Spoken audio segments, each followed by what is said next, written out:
One steak that's harder to find, although you can get it online from a lot of really good producers, BetterFed Beef actually sells it directly, is the Denver steak.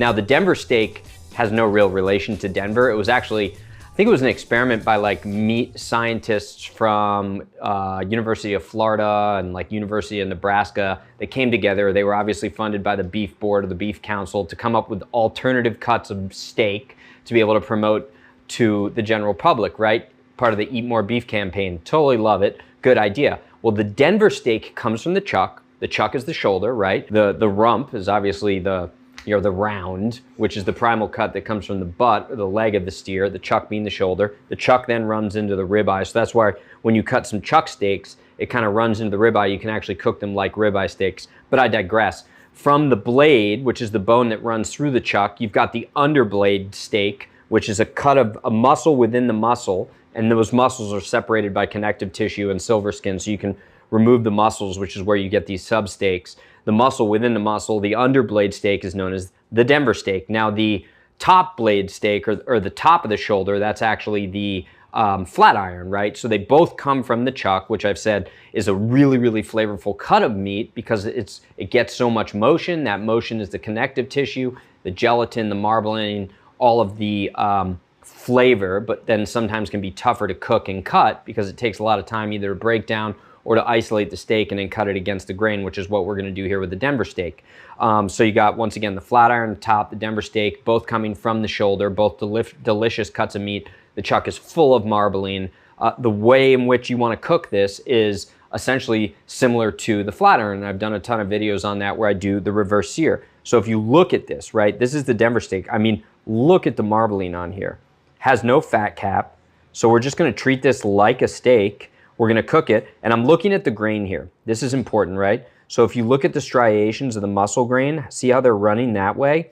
With some of these cuts that come from the shoulder or more highly used muscles of the meat, you always wanna find the grain because you wanna cut against the grain, which is what's gonna tenderize it. So we're gonna cut against the grain on this, which is something to notate because sometimes it's easier to see the grain when the meat is raw. So I got this steak right here. I'm gonna get super dry, and then I'm going to just get myself a pan. I'm gonna give it a little bit of a rub down. We'll go beef. I was cooking with beef tallow, so I got some beef tallow out, so I'll just hit it with the beef tallow. Just kind of rub it down. Oh yeah, babe. Now, I would have pre-salted this, but I'm a little behind today. You know what I love? When I rinse the beef tallow off my hands, I still leave some in, just to kind of rub around as a moisturizer, because beef tallow is the best moisturizer.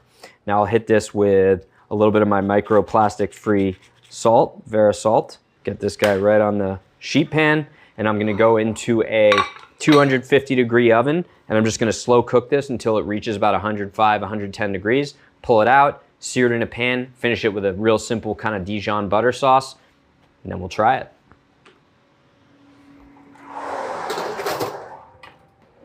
Okay, get this guy out of the oven here. Get my pan nice and hot. I'm gonna do, this pan is pretty well seasoned, but I'll just do a touch of some beef tallow in here. Not a ton, not a ton. I do like to dry the steak as it comes out of the oven, just to give it a little bit of a better sear. What I wait for is I wait for the wisps of smoke to come off the pan. I don't want it blasting smoke, I just want the wisps to come off. And once again on this, we're gonna do the flip. We're gonna do the high heat, 30-second sear, flip, 30-second sear, flip, flip and sear, flip and sear, flip and sear. All right, there we go. We got the wisps of smoke, and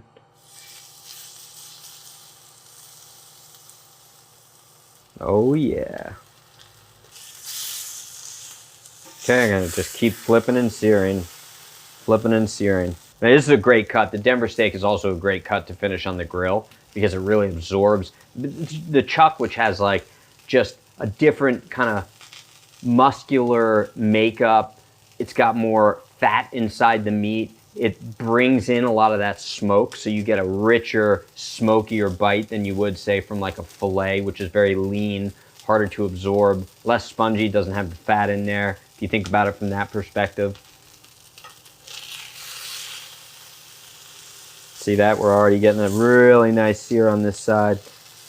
I don't want to lose, I want to make sure I get a sear on this side as well. I mean, heck, I'll sear both of the ends as well. But more surface area, the more opportunity to create flavor. That's called Maillard browning. And that's where you get the caramelization of the meat and the amino acids, which creates that really, really rich flavor that seared or grilled meat is known for. There, look at that. Look at that. They say, so there's 4 cuts of meat that are the most tender, and it goes filet, ribeye, flat iron, Denver steak in regards to specifically tenderness. So don't sleep on this. Get the ends seared, get a little bit of a caramelization on there.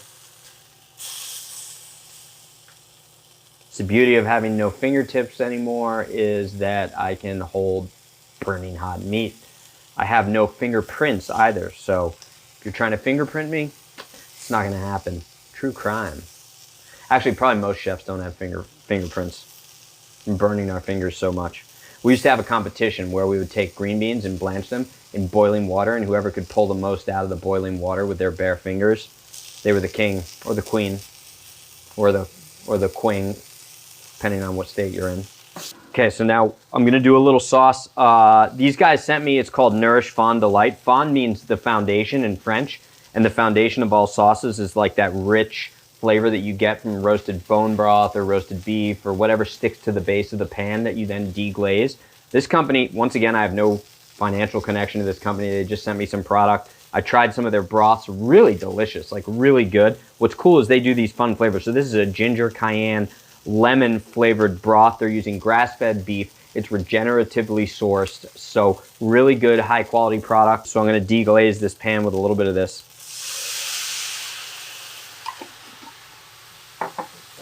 I'm just gonna hit this with just a touch of Dijon mustard, dash of soy sauce. Tamari, actually, not soy sauce. So tamari is high quality soy sauce.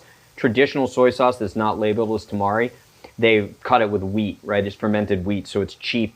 It's got gluten in it too, and it's probably wheat that's been treated with glyphosate. So I always look for tamari when I'm buying my soy sauce. Now I'm just gonna reduce this down. I'm not even gonna mount this with butter because I kinda wanna taste it clean. Now I know I got like Dijon and soy and all that, but I really wanna get the clean flavor to understand the fattiness on the bite, so I will not mount this with butter. Might do a little deglaze here, just get some of that flavor on the exterior. There we go. So now I'll just pull my meat out. I'll let this rest. Reduce this down a little bit. Let that simmer for a sec. Take this over to the cutting board. Now, oh yeah, so I can feel this. This is like a nice rare plus right now. The best way to feel your meat on a steak that's round like this is to kind of just feel it on the outside. Oh, hold on, the boss is calling. Hey, I'm shooting a video. Yeah, oh, you just called to say I love you? I love you too, babe. Yeah, that's fine. I'll bring the kids, get yourself a massage, and I'll take care of everything for you. You got it. All right. Okay, Pooh Bear. Oh, she just calls to say I love you. Okay, so now I'm gonna hit this with a little bit of salt on the finish as well. Okay, I'm really tempted to cut into this right now, but I'm gonna give it a minute to rest. So let's just rest, okay? T-minus 5 minutes.